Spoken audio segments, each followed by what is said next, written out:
자, 여러분 인사드리겠습니다. 예, 안녕하십니까? 예. 자, 오늘은 이제 우리 지난 시간에 이어서 이제 2022년도 2회 전기설비 기술 기준 5과목이고요. 이제 이 전기기사 한번 해설해 보도록 하겠습니다. 자, 바로 한번 가볼게요. 자, 81번 볼게요. 81번. 뭐 이제 딱 들어오자마자 이제 세모를 치는데요. 개정된 분산형 전원에 대한 그 부분의 문제고요. 이게 좀 그냥 답의 형태로만 좀 보셨으면 좋겠어요. 풍력 터빈의 필해 시설에 대한 기술 이제 시설 기준 중 그 설명으로 틀린 건데 이제 사실 다 맞는 얘기인데요. 4번이 좀 잘못됐어요. 그 뇌를 수신하는 부죠. 수레부는 터빈의 중앙이 아닌 이제 가장자리, 가장 끝부분에 이제 배치를 해줘야 된다 이런 얘기죠. 그래서 요 말이 잘못됐어요. 나머지는 좀 맞는 얘기인데 이 부분은 사실은 뭐 그냥 답의 형태로 좀 이제 보셨으면 합니다. 그래서 풍력 터빈의 필해 설비 나왔을 때 틀린 걸로 중앙 부분이 아닌 가장자리가 맞아야 된다. 중앙 부분이 아니다. 이렇게 좀 기억을 좀 해주셨으면 좋겠어요. 자, 82번 바로 가보도록 하겠습니다. 82번. 예. 그래서 81번은 전부 개정된 부분이라서 특별히 뭐 더 드릴 말씀이 없어요. 이제 82번 볼게요. 샤워 시설이 있는 욕실 등의 인체가 물에 젖어 있는 상태에서 전기를 사용하기 위한 장소에 콘센트를 시설할 경우에 이제 그 인체 감전 보호용 누전 차단기의 전격 감도 전류는 이 부분은 여러분들 실기에서 나오기 때문에 좀 꼭 기억해 주셔야 돼요. 뭐냐면 욕실 등에 콘센트를 설치할 경우 이 욕실 등의 콘센트 설비의 시설 시에 여기에 설치되는 누전 차단기의 전격을 말합니다. 전격. 전격 감도 전류가요.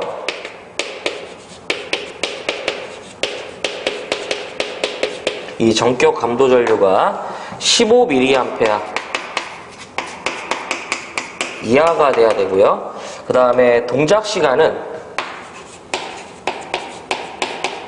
0.03초 이하죠. 이하의 무슨 동작형이다? 전류 동작형 누전 차단기를 이어야만 한다. 그래서 이 부분은 이제 실기에서 물어보기 때문에 하나 꼭 기억 좀 부탁드릴게요.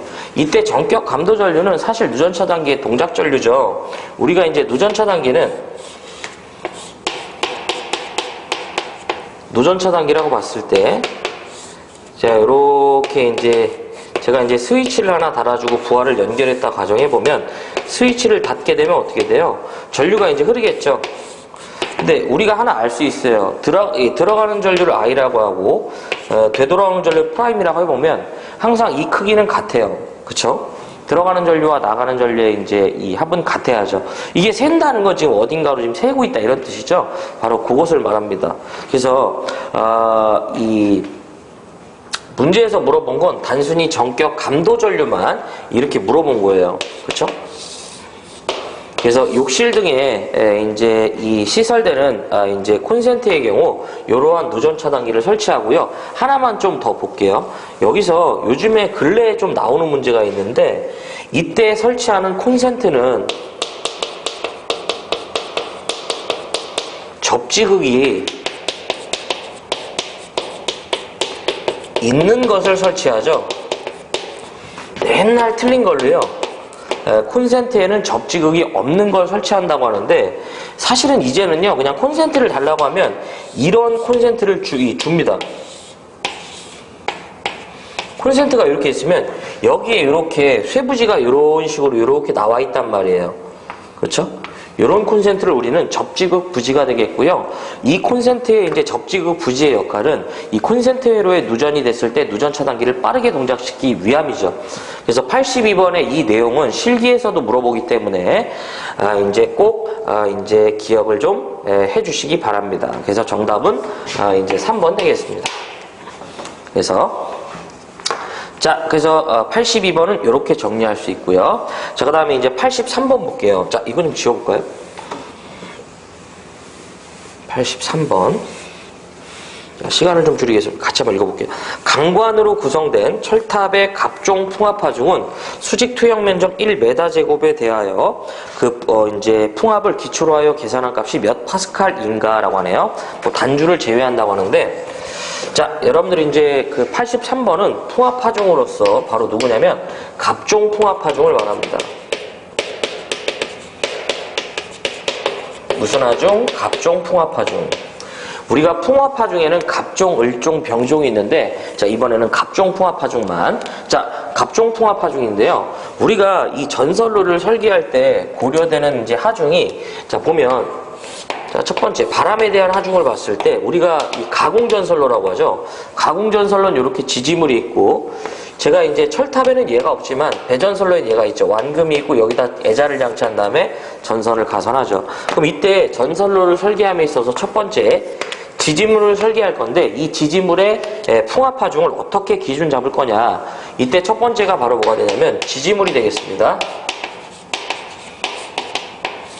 자, 우리가 이 볼 때 지지물로서 그 종류가 목주나 그 다음에 철주, 그 다음에 철근, 콘크리트 주였다면 이때 풍압하중은 수직 투영 면적 1m 제곱에 대하여 588 파스칼을 기초로 계산하는데, 이땐 참고적으로 하나 알아두셔야 될 게, 목주는 애초에 588이 맞는데요. 철주나 철근 콘크리트주는 원형주를 기준으로 합니다. 이게 모양에 따라 달라지는데 이것을 우리가 세세하게 다 기억할 수는 없어요. 그렇기 때문에 가급적이면 그냥 제가 정리한 것으로 통일해 주시기 바라고요.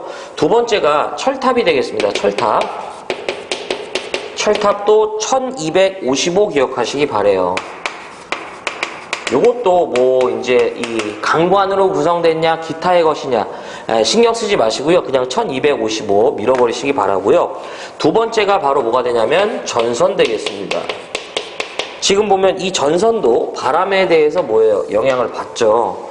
이때 우리 전선은 역시 두 가지로 좀 나뉘는데, 첫 번째가 복도체 또는 다도체를 구성한대요.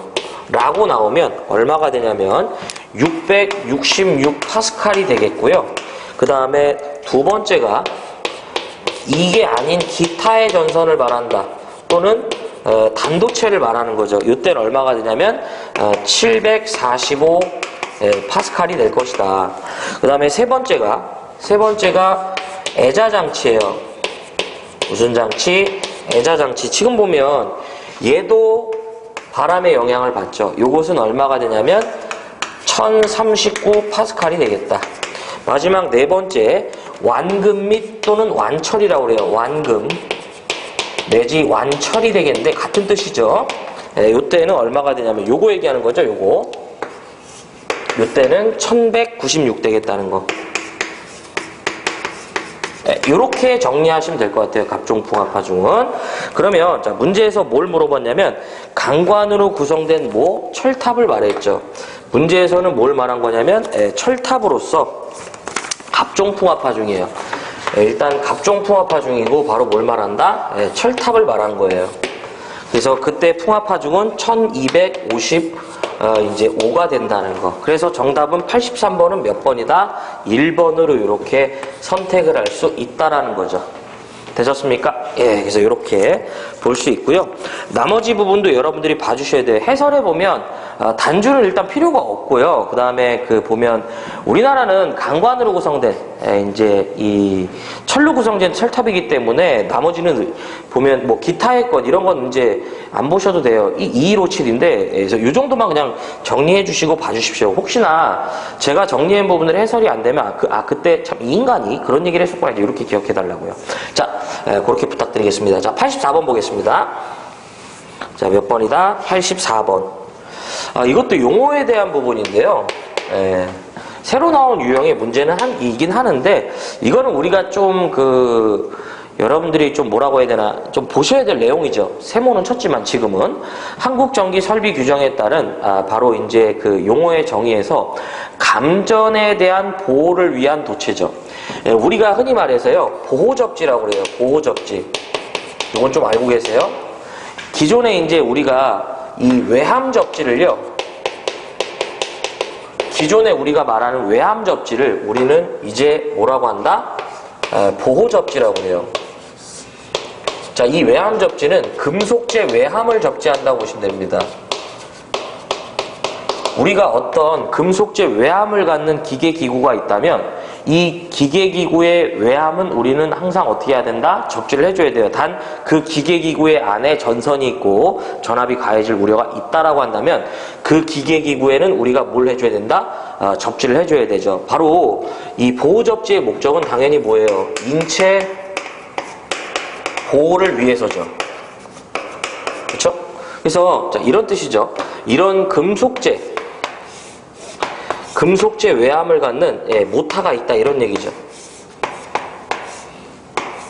이렇게 금속재 외함을 갖는 모타가 있는 거예요. 우리는 이 모타에는 뭐가 감겨 있어요? 여러분들이 이제 이렇게 코일이 감겨 있는 거예요.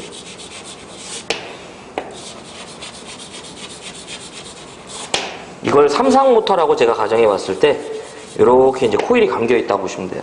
그렇죠? 우리는 전선을 감을 때 생자로 감는 게 아니라 이 부분에다 우리가 뭘 발라줘요? 절연물이라는 걸 이렇게 발라주는 거죠. 그렇죠? 절연물이라는 걸 이렇게 발라주는 거예요.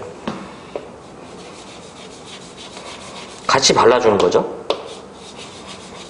그랬을 때 문제는 뭐냐면 여기 흐르는 전류나 여기 흐르는 전류나 전류에 의해서요 이 열이 상승합니다.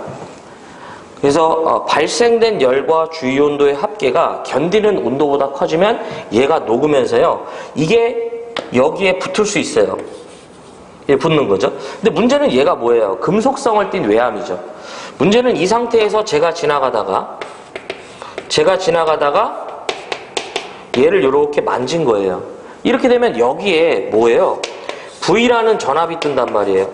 그 다음에 나는 뭐예요? 지금 바로 어디를 밟고 있다? 땅을 밟고 있기 때문에 나는 0V의 영전위를 갖죠. 그러니까 뭐예요?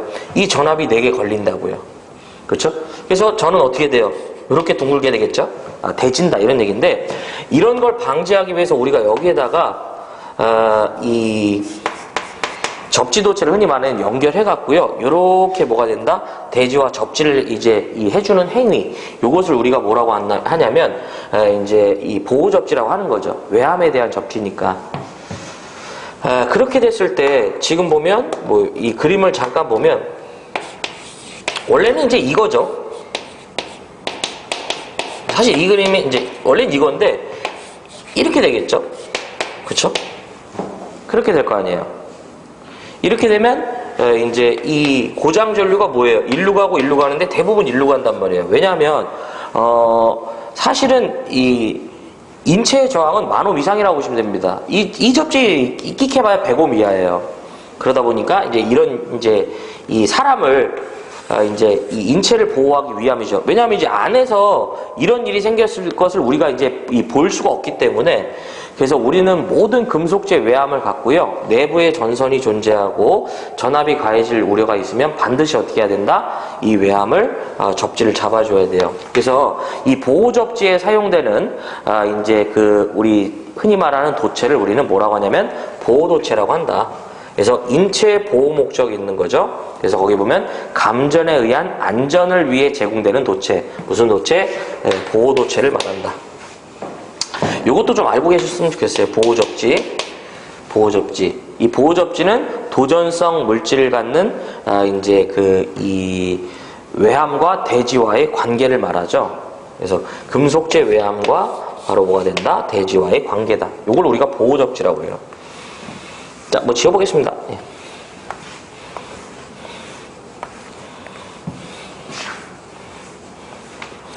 자, 그 다음에 85번. 요것도 여러분들 새로 들어온 문제예요. 근데 요거는 요거 말고도 문제가 있기 때문에 하자. 뭐냐면 신재생 에너지고요. 보면 주택의 전기 저장 장치인데 원래 우리가 기술 기준에서요. 여러분들 이렇게 기억하자. 기술 기준에서 대지 전압 물어보면 무조건 얼마였다? 원래는 300이었었어요. 근데 요게 신재생에너지 쪽에서 요런 얘기 나오고 이렇게 기억하자. 신재생에너지 쪽에서 대지전압 물어보면서 이제 또 머리를 굴려야죠 우리가. 신재생에너지에서 신재생에너지와 관련된 내용이 나오는 거죠. 이런 이 부분에서 이제 분산형 전원, 이제 그냥 이렇게 볼게요. 분산형 전원. 요것은 분산형 전원에 있는 내용이니까 분산형 전원, 우리가 흔히 말하는 신재생 에너지의 그 전원을 제가 분산형 전원이다. 지난 부분에 이제 이렇게 말씀드렸는데 우리가 1회 때 신재생 에너지, 즉 분산형 전원에 대한 얘기가 나오면서 대지 전압 물어보고 그때 크기의 직류를 물어보면 600 기억하시면 됩니다. 그래서 아무 말이 없는 대지 전압은 얼마다? 우리 300인데 직류 몇 볼트의 대지 전압 그 이하가 돼야 되냐 이렇게 물어보면 600 기억해 주세요. 그래서 정답은 몇 번이냐면 4번입니다. 4번. 새로 들어온 건데 버리지 말자. 전기 저장 장치도 뭐 그러하고요. 뭐 태양광 이런 얘기 나와도 600이에요. 네, 기억하자. 자, 86번 볼게요. 이게 86번은 사실 97번이랑 좀 연계된다고 좀 볼게요. 통신상의 유도장애 방지인데, 우리가 근본적으로 그 이제 유도장애 방지와 관련된 내용은 통신상의 유도장애 방지에 대한 시설이다. 이제 다음 가로 안에 들어갈 내용인데요. 너무 좀 주는 문제가 아닐까 생각합니다. 거기 보면 교류식 전기철도, 이건 사실 이것도 이제 개정된 부분으로 들어온 거죠. 전기철도는 전차선로의 기설 가공 약전류 전선에 대해서 우리가 흔히 말하는 전기선은요, 전기선은 약전류, 가공 약전류 전선, 우리가 밖에 말하는 전화선 뭐예요? 인터넷선을 말하는 거죠. 기본적으로 얘들한테 통신상의 장애를 안 주려면 뭘 일으키면 안 되냐면 유도 장애를 일으키면 안 돼요. 그래서 이 유도 장애라는 건 결과적으로 유도 작용이라고 표현할 수 있어요. 흔히 말하는 정전유도작용, 전자유도작용 뭐 이런 것들을 얘기하는 거죠. 그래서 정답은 몇 번이냐면 2번 되겠습니다. 2번. 예. 그 다음에 97번도 같이 한번 볼게요. 97번. 97번인데 이 문제는 옛날부터 있던 거예요. 그러면서 제가 좀 이렇게 좀 정리해 드렸었어요. 우리 기술 기준에서 작용 물어보면 유도작용이랑 정전유도, 전자유도라고 있었어요.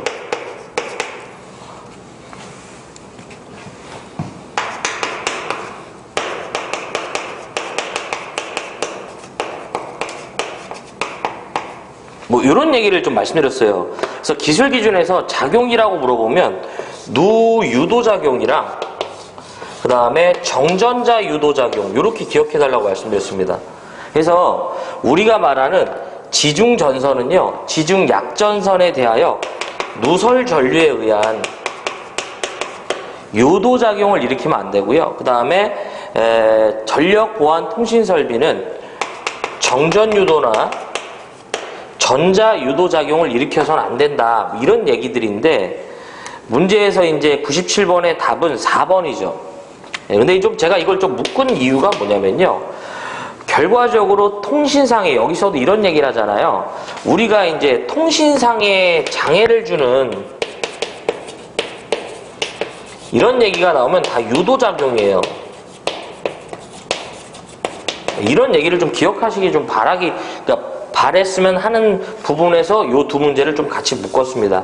근데 어쨌든 86번은 이제 처음 나온 부분이죠.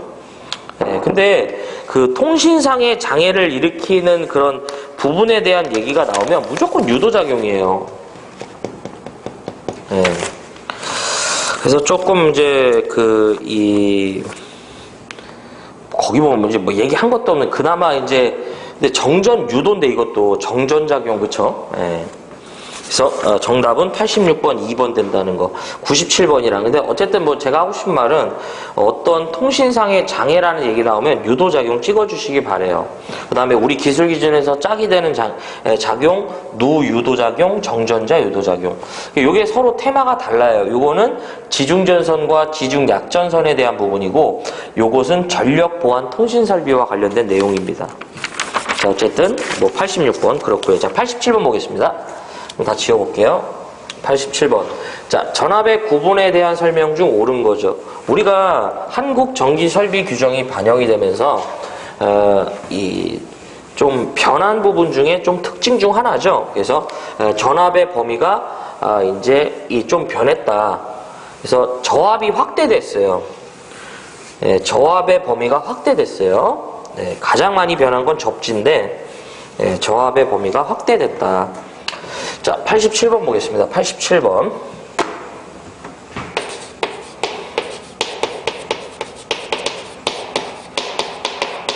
전압의 구분이 되죠. 우리가 전압은 첫 번째 뭐가 있냐면 저압이라는 게 있어요. 저압.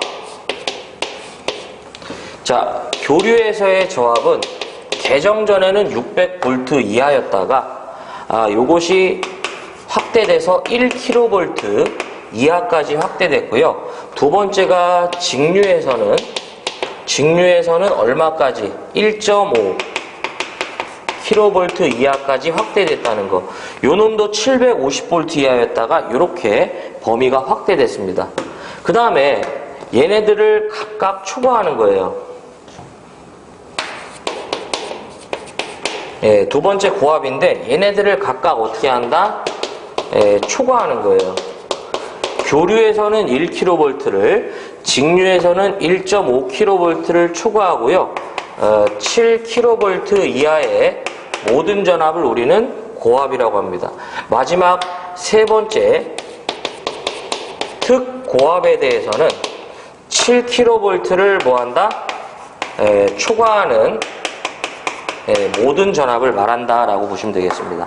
그래서 지금 문제에서 옳은 거죠. 직류에서의 저압은 1000V 이하가 아니라 1.5, 1500이 되겠고요. 교류에서의 저압은 1500이 아니라 1kV 이하죠. 둘 다 틀렸네요. 3번. 직류에서의 고압은 말도 안 되죠. 이제 3500이 아니라 1500을 초과하죠. 그 다음에 여긴 맞았어요. 자, 이러면 결과적으로 정답이 하나로 결정되네요. 특고압은 7000V, 7kV를 초과하는 모든 전압이다. 결과적으로 정답은 몇 번이냐면 우리가 이렇게 4번으로 볼 수가 있겠네요. 자, 88번 보겠습니다. 88번. 이것도 잘 나오는 문제예요. 고압 가공전선로에 가공지선으로 나경동선을 쓸 때 지름 몇 미리 이상의 것이어야 되냐요. 가공지선의 굵기인데요. 네. 기술 기준에서는 이 가공지선은 이 굵기밖에 안 물어봐요. 자, 보시면 우리가 이렇게 전선로가 있으면요, 즉 전주가 있을 때 항상 지지물의 최상단에 자, 이렇게 이제 전선이 있다고 보면 지지물의 최상단에 이렇게 꽃갈콘이 씌워져 있고요. 여기에 뭘 설치하냐면 바로 이렇게 가공지선을 설치하죠. 그래서 뇌가 직격했을 때 아래에 있는 전선로 보호하는 건데요. 이 전선로에 즉 가공지선 아래의 전압이 고압이면 기본적으로 4mm 이상의 나경동선을 쓰고요. 두 번째가 만약에 특고압이면 얼마가 되냐면 5mm 이상의 나경동선을 사용한다 이거죠. 그래서 88번의 정답은 지금 요거 물어봤기 때문에 정답은 몇 번이다? 3번 되겠네요. 그렇죠? 이 둘 다 잘 물어봐요, 이거. 그래서 요 가공 이제 지선 아래의 전선로의 전압이 고압이면 고압 가공지선, 만약에 특고압이면 특고압 가공지선이 되겠다라는 뜻이죠. 자, 좀 지워볼까요? 예. 자, 그 다음에 89번. 특고압 변압기에 내부 고장이 생겼을 경우 자동 차단 장치 또는 경보 장치를 하여야 하는 이제 이 변압기의 뱅크 용량을 말합니다. 자, 보겠습니다. 자, 몇 번이냐면 89번이죠. 특고압 변압기.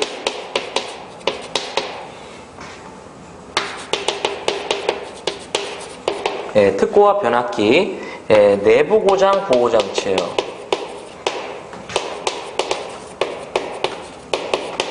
특고와 변압기의 내부 고장을 보호하는 그 경우를 말합니다. 이미 사고에 대한 종류를 줬어요. 바로 뭐냐면 내부 고장이죠. 여러분들이 이제 기기나 전력에서 배우시는 부호홀지 계정기나 뭐 비율 차동 계정기 뭐 이런 것들이 있죠. 차동 계정기나. 자, 이때에는 뭘 설치할 수 있냐면 이 내부 고장 부분에 대해서요. 경보 장치나 자동 차단 장치를 상황에 따라서 설치할 수 있습니다. 첫 번째가 뭐냐면 첫 번째가 만약에 이 변압기 용량이요 5000 이상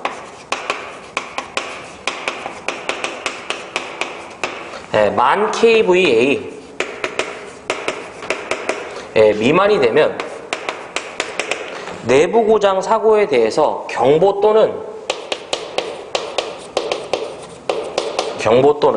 자동 차단 장치를 설치할 수 있어요.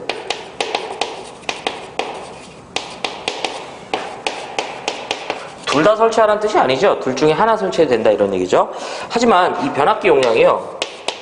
만 kVA 이상부터는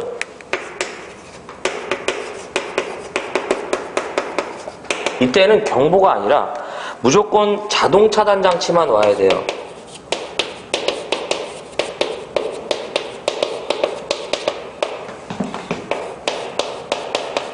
네, 이렇게. 그 다음에 하나만 더. 세 번째가 여기서 하나 더 물어봐요. 탄행식 변압기라고 그래요. 무슨 변압기? 탄행식 변압기의 냉각장치의 고장 시 탄행식 변압기 냉각장치의 고장 시 어떤 보호 설비를 하냐 이거예요. 바로 경보 설비를 시설합니다.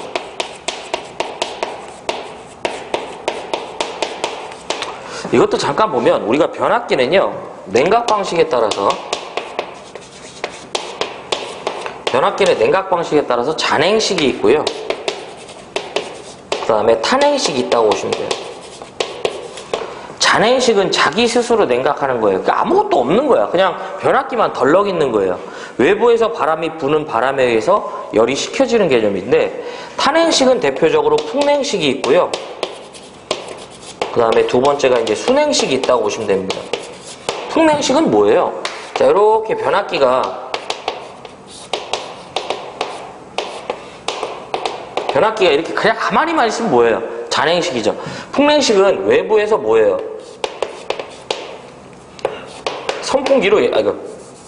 선풍기로 얘를 불어제낀다는 뜻이죠. 외부에서. 그렇죠. 또 하나가 뭐예요? 이렇게 이 기구 외암에 제가 이제 수관을 둘러버리는 거예요. 수관을. 그래서 냉각수를 강제로 집어여면 냉각수가 회전하면서 외암의 열을 뺏을 거 아니에요. 그렇죠? 네, 뭐 이런 타입들을 얘기합니다. 그러니까 이 탄행식은 이제 풍냉식이랑 순행식이 있다는 것들이죠. 문제에서 여기서 물어본 건, 자, 일단 문제를 해설해 보면 특고압 변압기의 내부 고장을 보호함에 있어서요, 경보 또는 자동 차단 장치를 설치할 수 있는 최소 기준을 물어봤어요.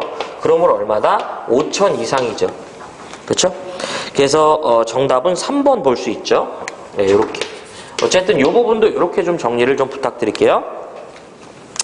자, 문제 90번 보겠습니다. 90번. 자, 지워볼까? 자, 90번은 이제 합성 수지관 공사에 대한 그 부속품에 대한 시설 중 틀린 거죠.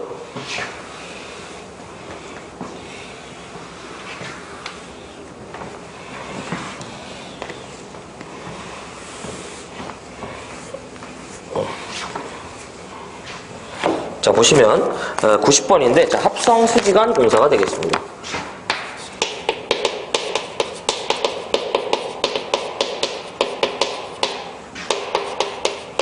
자, 합성 수지관 공사죠. 이것을 다른 말로 이제 경질 비닐 전선관이라고도 하기 때문에 같이 기억하자. 이것은 시험에서 세 가지만 기억하면 돼요. 첫 번째가 뭐냐면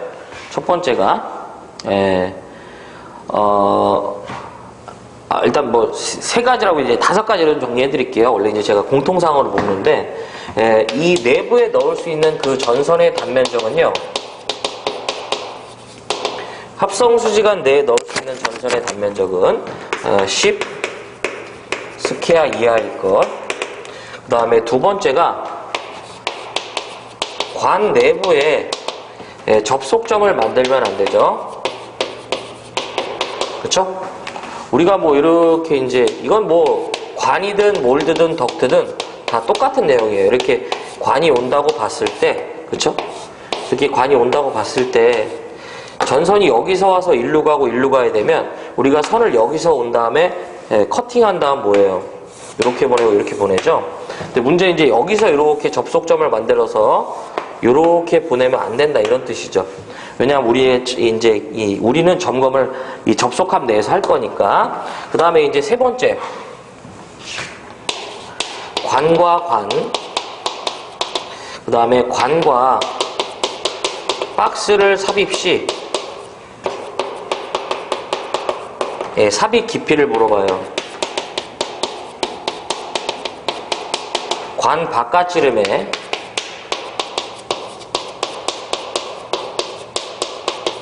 1.2배가 됩니다. 몇 배? 1.2배 이상이 되고요. 단 접착제라는 걸 사용한다면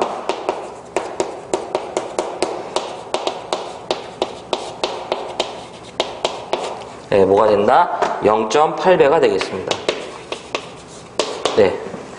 자, 이게 무슨 뜻이냐면 우리가 그러니까 관과 관을 삽입할 때는요, 생짜 삽입하는 게 아니라 이렇게 커플링이라는 재료가 있어요. 합성수지가는 4m짜리가 하나에 이제 시중에 판매되는 것인데, 이렇게 커플링이라는 걸 이용해서 얘를 연결해 준다고요. 이렇게. 그러면 삽입되는 길이를 L이라고 하고 삽입되는 관의 지름을 D라고 하면 이 L은 1.2D 이상의 이제 접속이 나와야 된다 이거예요. 단 접착제, 본드 발라주면 뭐가 된다? 우리가 이제 0.8배가 된다. 그 다음에 네 번째, 관의 지지점 간 거리예요. 관의 지지점 간 거리는 얼마가 되냐면 1.5m 이하마다 지지합니다. 뭐 이 정도만 기억하시면 뭐 더 나올 수 있는 게 없어요. 가보겠습니다. 관의 지지점 간 거리죠. 요거 이제 이렇게 새들, 저희가 이렇게 새들 박죠? 예, 요거 얘기하는 겁니다. 요 새들과 새들 사이의 간격은 얼마 이하가 돼야 된다? 1.5m 맞고요. 합성 수지제 가요전선과는 직접 접속하면 안 되고요. 당연히 커플링에 의해서 접속이 돼줘야 돼요. 그래서 이제 이 2번이 잘못됐어요. 근데 이건 뭐 제가 말씀드린 것만 기억해도 돼요. 뭐냐면 3번 접착제를 사용하여 관 상호를 이제 이 삽입할 경우에 바깥지름의 몇 배? 0.8배.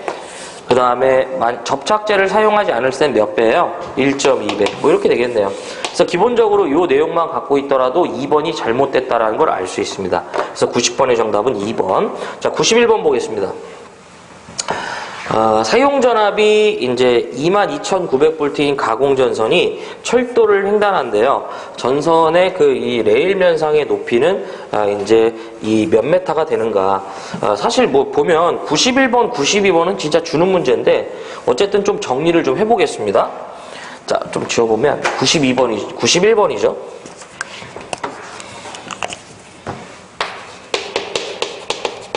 이 가공전선의 지표상 높이가 되겠습니다. 좀 전압에 대해서 좀 다 정리를 해볼게요. 자, 먼저 그냥 이 구분이라고 할 거예요, 구분. 또는 조건. 자, 저고압이라고 해볼게요. 그 다음에 두 번째, 특고압. 그 다음에 세 번째가 특고압인데, 한 놈은 시가지 외에, 한 놈은 시가지라고 좀 정리하겠습니다. 우리는 이제 시가지다, 시가지 외다 이런 언급이 없으면 다 보다 시가지 외가 기준이다. 저 시가지는 시가지라고 한다. 자, 구분이라고 했는데요. 저희 도철행 기억하시면 돼요. 도, 철, 그 다음에 횡 되겠습니다. 여기서 도는 누굴 말하냐면 도로를 횡단하는 거예요. 누가? 가공전선이. 철은 철도를 횡단하고요. 횡은 횡단보도교 위가 되겠습니다. 그냥 저는 횡단보도교라고 해볼게요. 그냥 횡단 똑같은 얘기예요. 자, 이렇게 봤을 때, 자, 기본적으로 이제 저고압 가공전선이 도로를 횡단한다면 무조건 6m라고 보시면 돼요. 얘네들 그냥 다 무조건 6m야. 이렇게 기억하시면 돼. 특고압이든. 자, 이 철도도 주는 문제죠. 무조건 다 6.5예요. 그냥 나오면 그냥 6.5 찍으시면 돼요. 이렇게. 자, 그 다음 횡단보도교인데, 기본적으로 저고압에서 횡단보도교는 3.5m 이상 높이에 설치합니다. 다만 전선이 절연전선이나 케이블이라는 요단 조건이 붙으면 3m까지 높이를 감할 수 있고요. 뭐 볼 필요가 없는 것들. 그 다음에 요건 하나 더 붙어요. 기타 조건이라고 해서 위 사망을 제외한 이제 2회 조건들이죠. 그래서 이때에는 어떻게 하냐면 저고압은 주로 이 문제를 낼 땐 도로를 따라 시설한다고 됩니다. 도로를 따라 시설하는 건 도로를 횡단한 게 아니죠. 이때에는 지표상 저고압은 지표상 5m 이상 높이에 설치한다고 보시면 돼요. 이게 다 이상입니다. 이게 좀 지울게요. 얘만 이상 쓰면 이상하니까.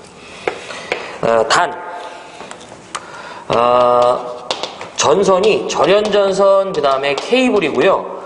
교통의 지장에 우려가 없다. 이런 얘기가 붙으면 얼마가 되냐면 4m까지 낮출 수 있어요. 근데 그냥 절개 보시고 가셔도 돼. 자, 그 다음에 특고압 C가지 외인데요. 이때는 기본적으로 조건을 봐야 돼.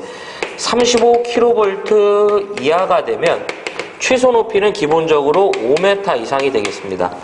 하지만 160kV 이하가 돼요. 이때는 기본적으로 6m인데 이것이 이제 산지라면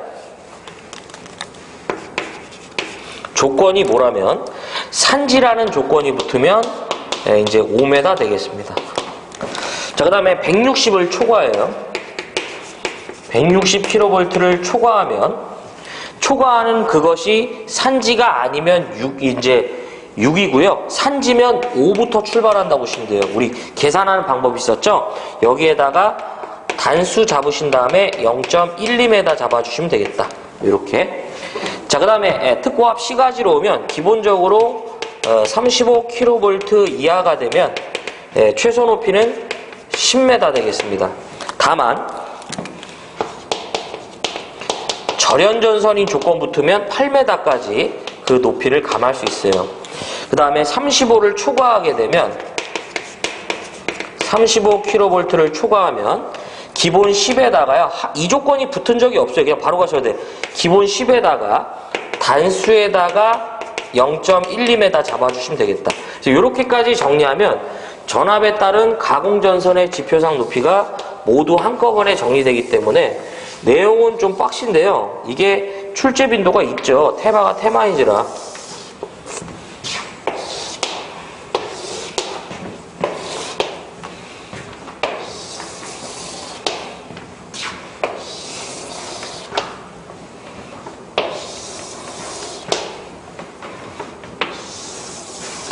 이렇게. 그래서 여러분들 이제 문제에서는 누구였냐면 22,900V 가공전선이죠. 어디를 횡단한대요? 철도를 횡단한대요. 얼마가 되냐면 이제 6.5m 되겠습니다. 그래서 이제 정답은 몇 번이냐면 4번 되겠네요. 4번. 우리는 이제 아무 말이 없으면 시가지 외라고 보시면 돼요. 그래서 시가지 외라고 이제 제가 동그라미 친 건데 나머지 내용도 다 여기 들어갑니다. 그래서 이렇게 정리 부탁드리고 92번 보겠습니다. 이 92번도 제가 좀 정리는 해드리는데요. 주는 문제예요. 뭐냐면 가공전선로의 지지물에 시설하는 통신선입니다. 네, 그렇죠? 근데 문제는 얘가 또 어디를 횡단한대요? 철도 또는 궤도를 횡단. 우리 기술 기준에서 철도 횡단하면 무조건 얼마예요? 무조건 6.5야 그냥. 그렇죠? 자, 정리를 좀 해보자. 자, 92번인데요. 이것도 제가 좀 이렇게 하면 좀 까다롭기 때문에 제가 한번 이쁘게 한번 다시 한번 정리해 볼게요. 첨가통신제 전력보안통신선에 이렇게 해볼게요.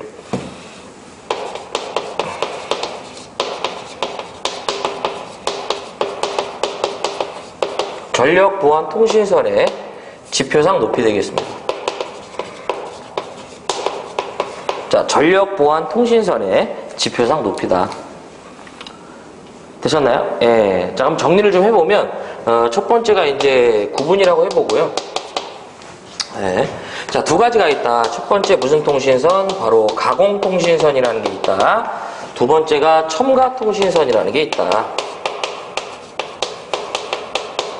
예, 가공통신선이 있고 뭐가 있다? 첨가통신선이라는 게 있다. 기본적으로 저고압이 되고요. 그 다음에 여기는 특고압 되겠습니다. 예.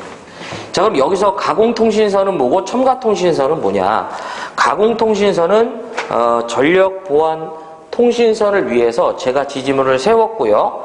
이런 이후에 통신선을 가선하면 가공통신선인데, 첨가통신선은 기존의 저압이나 고압 또는 특고압 가공전선을 지지하는 지지물에다가 이 통신선을 같이 설치해서 가선하면 첨가통신선 되겠습니다. 그래서 첨가통신선과 가공통신선은 이런 차이가 있다는 거죠. 자, 그러면 여기서 구분이 또 똑같이 도철형이에요. 자, 기본적으로 도는 뭘 말한다? 도로를 횡단합니다. 그 다음에 철은 철도를 횡단하죠. 횡은 횡단보도교를 말합니다. 예. 이때 가공통신선 먼저 해볼게요. 가공통신선이 도로를 횡단한다면 기본적으로요 5m 이상 높이에 설치해줘야 돼요. 하지만 이 구간에 교통의 지장의 우려가 없다고 판단되면 4.5m까지 그 높이를 감할 수도 있습니다. 자, 저고압이든 특고압이든 첨가통신선에 해당한다면 무조건 6m 이상인데요. 저고압인 경우만 이것이 어떤 교통의 지장의 우려가 없다라는 조건이 있다면 5m까지 그 높이를 감할 수 있죠. 철도는 무조건 6.5예요.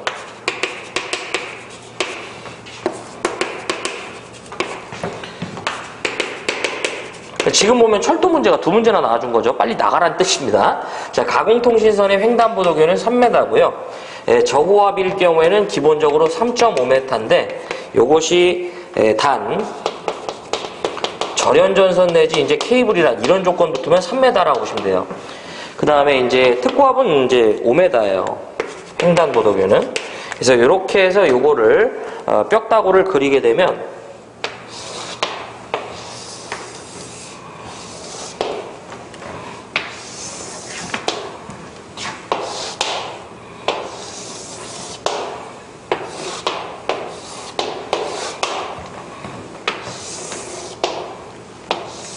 자, 이렇게 정리해 주시면 될 것 같다. 그래서 문제에서 뭘 물어본 거냐면 지금 누구냐면 가공전선로의 지지물에 시설하는 통신선이기 때문에 첨가통신선입니다. 뒤에 가공통신선이라는 말이 들어와도 신경 쓰지 마세요. 이 말이 먼저 들어오면 무조건 첨가예요. 가공통신선이 되려면 애초에 이런 말이 앞에 가공전선로의 지지물에 시설하는 통신선 이런 얘기가 들어오면 안 됩니다. 어쨌든 전압에 관계없이 뭐가 된다? 6.5가 됐었죠. 그래서 정답은 몇 번이냐면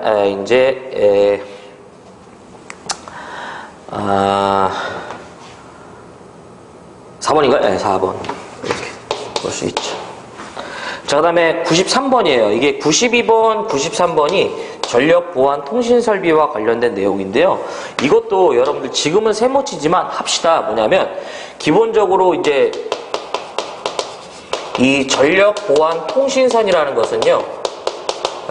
조가용선으로 지지해야 돼요.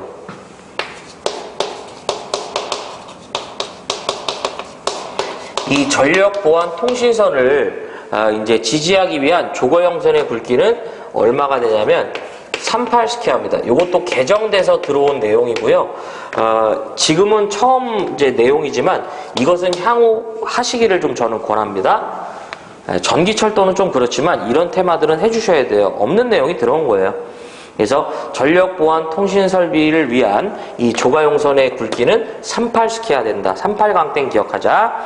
94번도 사실은 좀 어려운 내용 중에 하나일까라고 생각합니다. 가요전선관에 대한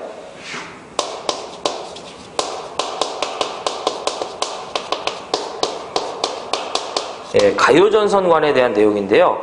일종 금속재 가요전선관에는 단면적 얼마가 돼야 되냐면 2.5 스퀘어예요. 그래서 기본적으로 우리가 저압선의 그 굵기를 좀 기억하시길 바랍니다.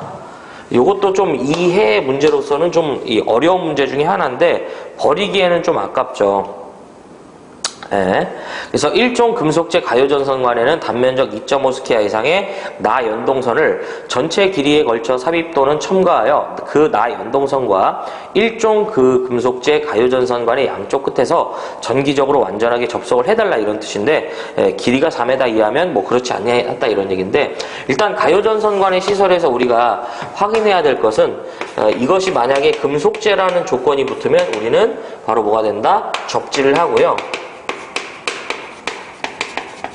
저는 여기다가 추가적으로 하나 물어보면, 우리 전기는 이종 금속재 가요전선관일 것이에요. 조건이 없으면 이종 금속재 가요전선관인데 상황에 따라서 일종 금속재 가요전선관을 쓸 수도 있어요. 전개된 장소냐, 그 다음에 은폐되더라도 점검이 가능하면 뭐 가능한 건데, 어쨌든 뭐 요 부분에 대한 문제도 94번도 특이했다. 그래서 만약에 이제 이렇게 기억하면 되겠죠. 일종 금속재 가요전선관에 전선의 굵기 물어보면 2.5다. 이렇게 하고 그냥 넘어가시기 바래요. 선택이다 뭐. 예. 자, 그 다음에 이제 95번 보겠습니다. 95번.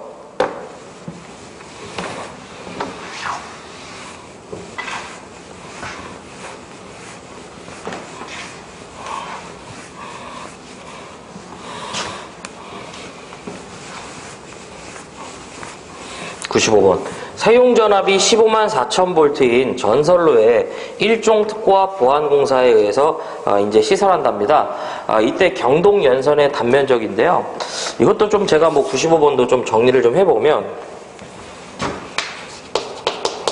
보안공사입니다. 보안공사.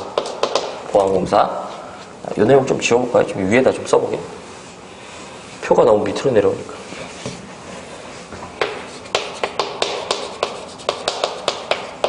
보안공사인데, 이것도 좀 제가 표로 한번 좀 정리해 드릴게요. 나오는 거 좀 다 한번 봅시다. 저고압이 되고요. 조금 마찬가지 이제 거의 다 끝났어요. 제1종 특고압 보안공사가 있고, 그 다음에 제2종 특고압 보안공사가 있고, 마지막 제3종 특고압 보안공사가 있습니다. 그래서 보안공사는 이렇게 종류가 5가지예요. 보안공사의 종류는 이렇게 5가지다. 보면, 자, 저고압 보안공사는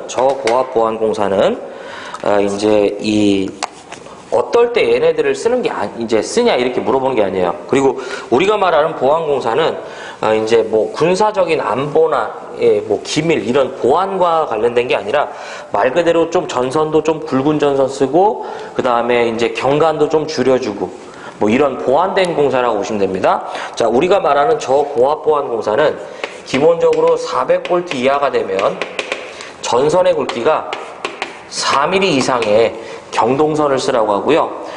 만약에 400V를 초과하는 어디가 되냐면 고압에 해당한다면 대상이 5mm가 되겠습니다. 자, 그 다음에 일종 특고압 보안공사인데 요놈 같은 경우에는 기본적으로 어떨 때 적용하니를 물어봐요. 기본적으로 얘는 35kV를 초과하는 전선로로서 이 전선로가 2차 접근 상태로 시설되는 경우에 하나입니다. 그래서 2차 접근 상태라는 건 그 전력선과 그 대상의 수평 이격거리가 3m 미만인 것을 말하죠. 그 다음에 이종 특고압 보안공사는 기본적으로 전선로의 전압이 35kV 이하의 것으로서 몇 차 접근 상태? 2차 접근 상태로 시설되는 경우를 말하고요. 요놈이 또 하나가 뭐냐면 그냥 특고압이라고 주어지면서 전압의 크기에 대한 언급이 없고요. 그냥 2차 접근 상태라고만 주어지면 누가 기준이다? 이종 특고압 보안공사가 기준이다. 그 다음에 요놈은 하나 더 기억해야 돼요. 이종 특고압 보안공사 시 사용하는 목주의 안전율은 2 이상으로서 이제 물어보는 적이 있어요. 자, 3종 특고압 보안공사인데 기본적으로 전선로의 전압이 35kV 이하로서 몇 차 접근 상태냐면 1차 접근 상태로 시설되는 경우를 말하고요. 역시 그냥 특고합이라고 주어지면서 전압에 대한 언급이 없으면 이제 1차 접근 상태가 이제 1차 접근 상태라고 주어지면 3종 특고합 보완공사가 기준이다 이렇게 보시면 돼요. 자, 1종 특고합 보완공사인데 여기서 하나 더 물어보는 게 있어요. 뭐냐면 전선의 굵기인데 100kV 미만이에요. 요게 얼마냐면 55스퀘어. 전 이렇게 해볼게요. 300 미만. 그러니까 100 이상 300 미만이 되죠. 이때는 150. 그 다음에 300 이상이 되겠습니다. 300kV급 이상. 이때는 200 되겠습니다. 얘네들만 전선의 굵기가 또 더 시험에서 추가적으로 물어봐요. 1종만. 그 다음에 여기서 추가적으로 물어보는 게 뭐냐면 지지물로 목주나 A종 지지물을 선택한 경우와 B종 지지물, 그 다음에 철탑이라는 지지물을 선택하였을 때 이때 경관을 물어봅니다. A종과 B종은 철주나 철근 콘크리트주를 말합니다. 그러면 제가요 지지물로 목주나 A종 철주, A종 철근 콘크리트주를 사용했을 때 보완공사 시 경관은 무조건 100m 이하예요. 하지만 제1종 특고합 보완공사에서는 이들을 사용할 수 없다라는 거. 자, 그 다음에 B종이죠. B종은 150, 150, 200, 200 되겠습니다. 150, 150, 그 다음에 200, 200 된다는 거. 그 다음에 철탑은 무조건 400m예요. 이렇게 하면 보안공사에서도 뭐 더 물어볼 수 있는 부분들이 없습니다.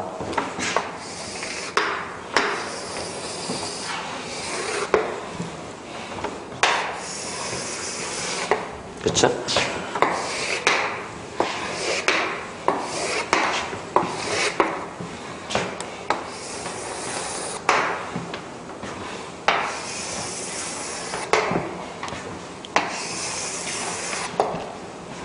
이렇게 되겠네요. 그렇죠? 자, 그래서 문제에서 물어본 거는 바로 154의 1종 특고합 보완공사 시 154의 전선의 단면적인데 여기에 해당함으로 얼마예요? 150 되겠습니다. 그래서 95번의 정답은 3번. 그렇죠? 그래서 이거 여러분들 사실은 뭐 그냥 우리 기술 기준에서 우스갯소리로요. 154의 전선의 굵기 물어보면 그냥 150 찍어주시면 돼. 네, 이렇게. 자, 지워보겠습니다.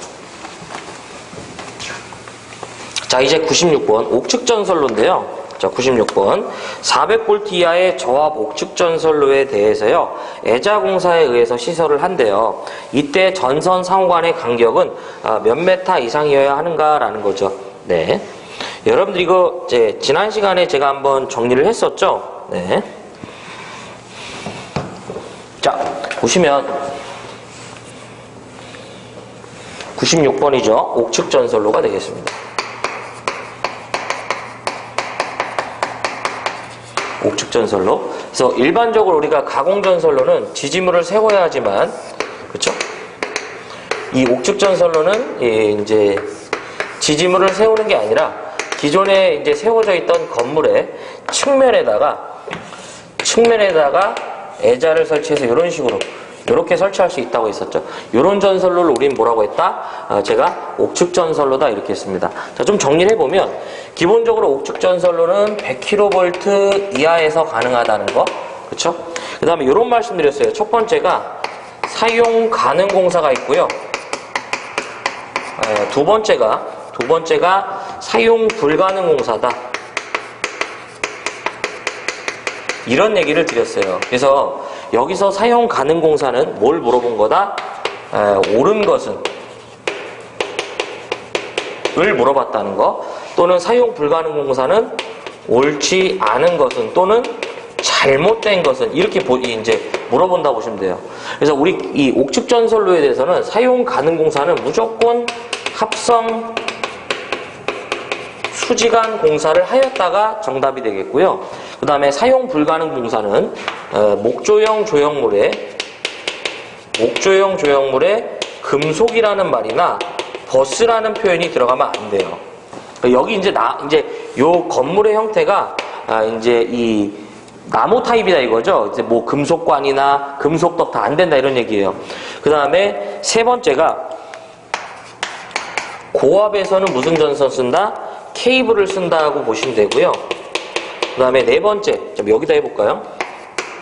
애자로 공사한다면 애자 공사 시 지지점 간의 거리는 2m 이하가 되고요. 그 다음에 전선 상호 간격 물어보면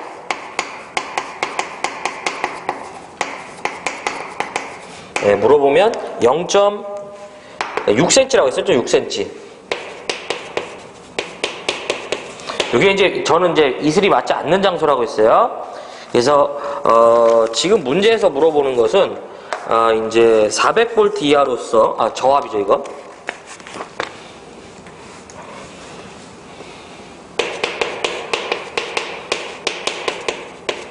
이 정도만 봐달라고 했어요. 그래서 문제에서 이거 물어본 거죠. 저와 목측 전선로의 애자 공사의 경우 전선 상호 간격은 메다로 물어봤는데 0.06m죠. 6cm가. 그래서 정답은 요거 물어본 거예요. 요거. 지난 1회차 때 이제 요거 물어봤죠. 근데 보통 이 문제에서 제일 많이 나온 건 요들 둘입니다. 아무튼 잡아야 된다. 정답은 몇 번이냐면 3번 되겠습니다. 97번은 아까 노요도작용이라고 말씀드렸죠. 넘어가겠습니다. 자, 이제 98번 볼게요. 98번.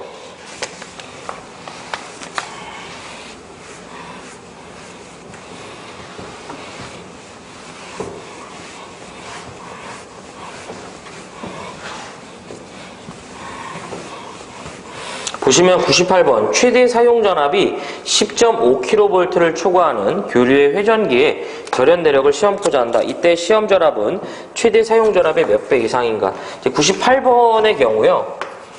98번의 경우 이제 절연 내력 뭐가 된다?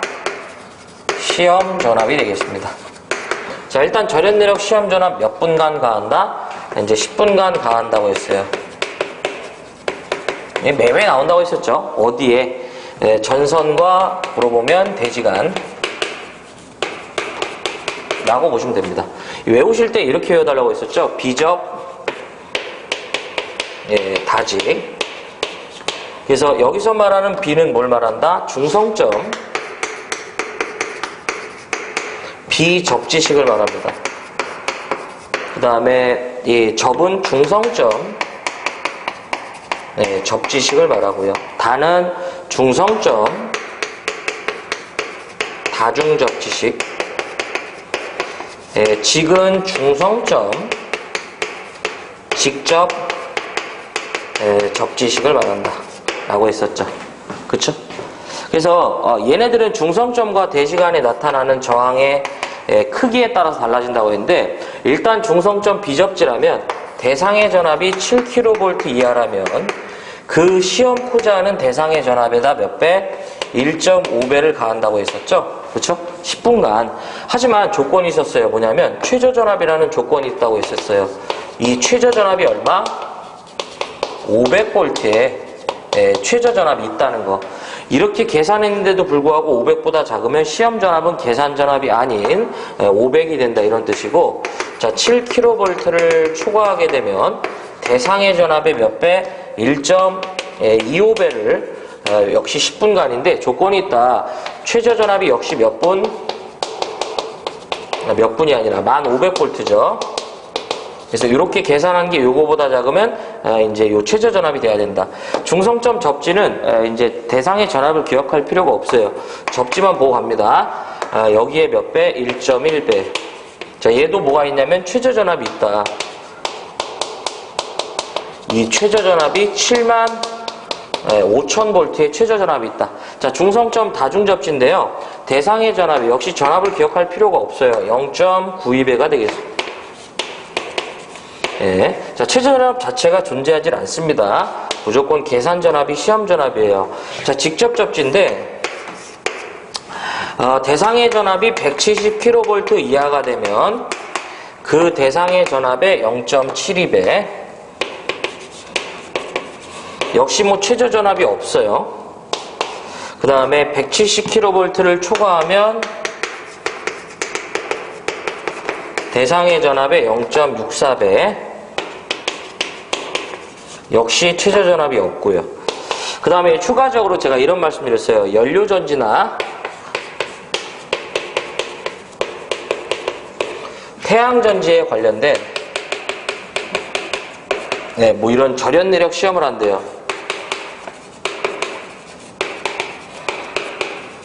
이때 첫 번째가 시험 전압을 직류로 하면 몇 배? 1.5배. 그 다음에 교류로 하면 몇 배가 된다? 1배가 된다. 뭐 이 정도까지만 더 정리하시면 될 것 같아요. 자, 그러면 문제를 한번 해설해 보면 문제에서요, 우리는 아무런 조건이 없으면요, 다 비접지라고 보시면 돼요. 그렇죠? 10.75는 7kV를 초과했죠. 이때 배수를 물어봤어요. 1.25배. 그래서 정답은 몇 번이에요? 이제 3번 대수겠네요. 자, 그 다음에 99번. 과전류 차단기로 저압전로에 사용하는, 이제 과전류 차단기로 저압전로에 사용하는 뭐가 된다? 이제 이 저압용 퓨즈죠. 이 문제는 사실은 이제 저는 이제 다 개정이 됐는데요. 하긴 해야 돼. 예. 자, 그럼 제가 한번 잘 정리해 보겠습니다.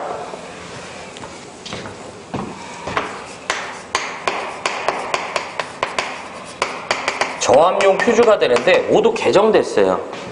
자, 이건 좀 제가 이렇게 좀 한번 해볼게요.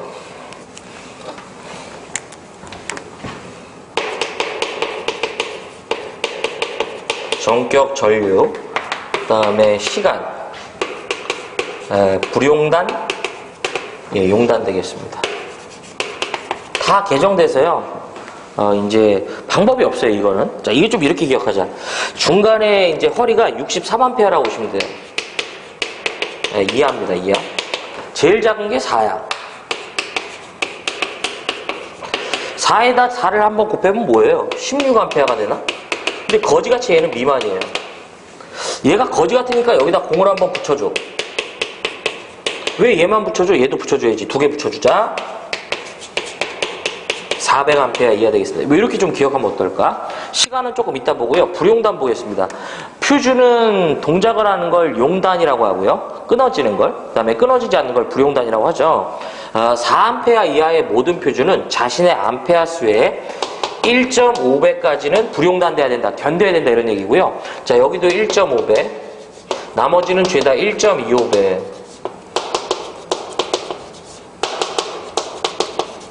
자, 용단인데 4A 이하의 퓨즈는 그러면 1.5배를 초과하고 2.1배가 되고요. 요것은 1.9배, 나머지는 죄다 1.6배 됩니다. 네. 이런 전류가 흘렀을 때 몇 분 안에 끊어져야 되냐. 시간은 그걸 말하죠. 63A를 기준으로 여기는 60분. 자, 여기도 다 60분이에요. 앞으로 60분씩만 더 해주시면 돼. 120분, 180분 되겠습니다. 그래서 우리가 사용하는 저압용 퓨즈는 이 표에 의해서 이제 표의 특성을 가져야 된다라고 정해 놓은 거예요. 자, 방법이 없다.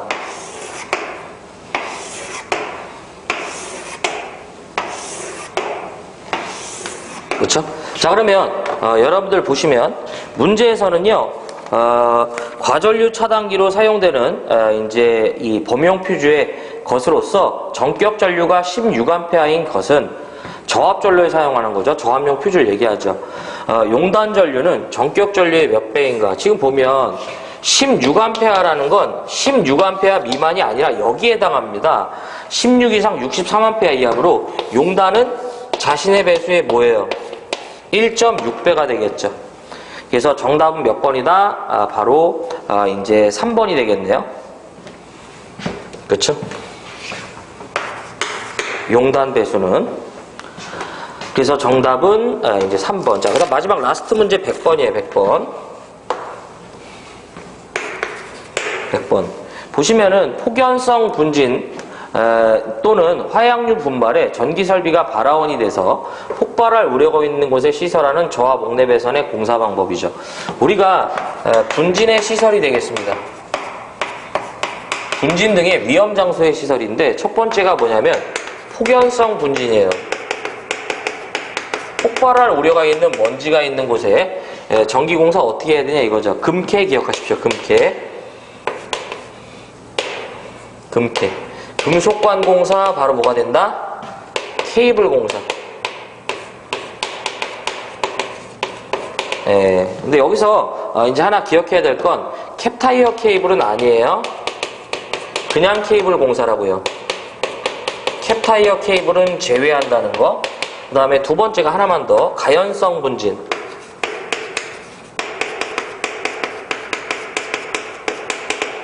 이건 불이 붙는 건데 금캐에다가 하나만 더 추가한다. 금캐에다가 하나 더 추가한다. 하나. 근데 이제 여기 합성 수지관이 됩니다. 그래서 금속관 공사, 그 다음에 케이블 공사, 그 다음에 합성 수지관 공사가 되겠습니다. 요거 이제 두께 2mm 미만은 제예요.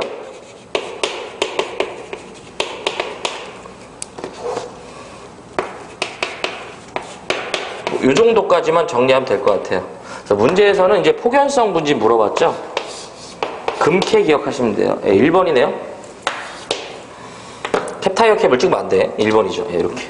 그래서 여기까지가 이제 2022년도 2회 기사 문제입니다. 좀 시간이 좀 걸렸는데, 자, 일단 빨리 한번 좀 살펴볼게요. 여러분들이 꼭 보셔야 될 거.